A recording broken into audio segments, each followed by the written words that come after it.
Hi guys. तो network theory या circuit theory जिसको हम बोलते हैं, उसको जब पढ़ना स्टार्ट करते हैं तो शुरुआत के दिनों में जब आप अर्ली स्टेज में होते हैं अपने सब्जेक्ट के, तो जब नोडल एक्सप्रेशन लिखना स्टार्ट करते हैं वहाँ पे एक छोटा सा कन्फ्यूजन हो जाता है स्टूडेंट को, है ना। और वो स्टूडेंट मुझे डाउट भी भेजते रहते हैं। इस वजह से मैंने सोचा कि आज इस वीडियो में मैं आपको एक चीज़ क्लियर कर देता हूँ।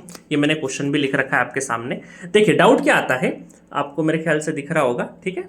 हाँ ठीक है, अब दिख रहा है, सर्किट दिख रहा है, ठीक है। अब देखो डाउट क्या आता है, डाउट ये आता है कि सर जब हम नोडल एक्सप्रेशन लिखते हैं, आपने सिखाया कि भाई जिस भी नोड का लिखना है उसको मतलब सुप्रीम मान लीजिए, हायर पोटेंशियल मान लीजिए, और उसको लेके वहां से पूरा एक्सप्रेशन इस तरीके से लिखना है। तो आपके सामने दिख रहा होगा पूरा नोडल एक्सप्रेशन।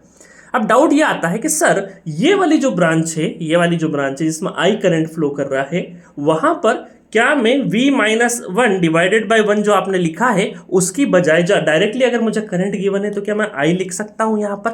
ये एक डाउट कॉमन सा आता रहता है, आपके मन में भी आया होगा शुरुआती दिनों में, और जब हमने सीखा होगा तब भी हमको भी आता था।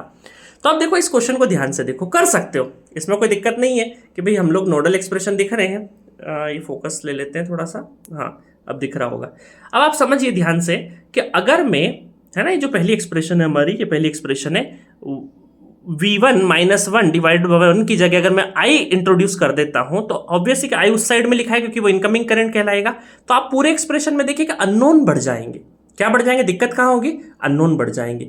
v हो जाएगा अननोन, i2 अननोन है, और i एक और अननोन हमने इंट्रोड्यूस कर दिया, जिससे कि आप एक इक्वेशन में ज्यादा अननोन इंट्रोड्यूस करते जाते हैं। तो इससे बचने के लिए हम जब नोडल एक्सप्रेशन लिखें तब हमारी कोशिश ये रहती है कि जितने कम अननोन हम यूज करें उतना अच्छा है, क्योंकि उतनी कम इक्वेशन हमें निकालनी होगी। हालांकि ये क्वेश्चन बहुत ईजी है, बट ये छोटा सा डाउट बहुत सारे बच्चों के मन में होता है कि सर जब भी हम नोडल लिखते हैं तो जब हम कंफ्यूज हो जाते हैं कि कभी आई लेना है और कब आई नहीं लेना है ना। देखो यहाँ पे दो हो रहे थे आपको, कभी आप आई ले भी सकते थे और नहीं भी ले सकते थे। आई लेने से क्या होगा, एक्स्ट्रा अननोन इंट्रोड्यूस हो जाएगा, जिसकी वजह से आपको सॉल्व करने में थोड़ी सी कॉम्प्लेक्सिटी होगी। हालांकि ये क्वेश्चन बहुत ईजी है, इसमें कोई दिक्कत नहीं होगी, आप कुछ भी लेके इधर उधर से इक्वेशन बना के सॉल्व कर देंगे।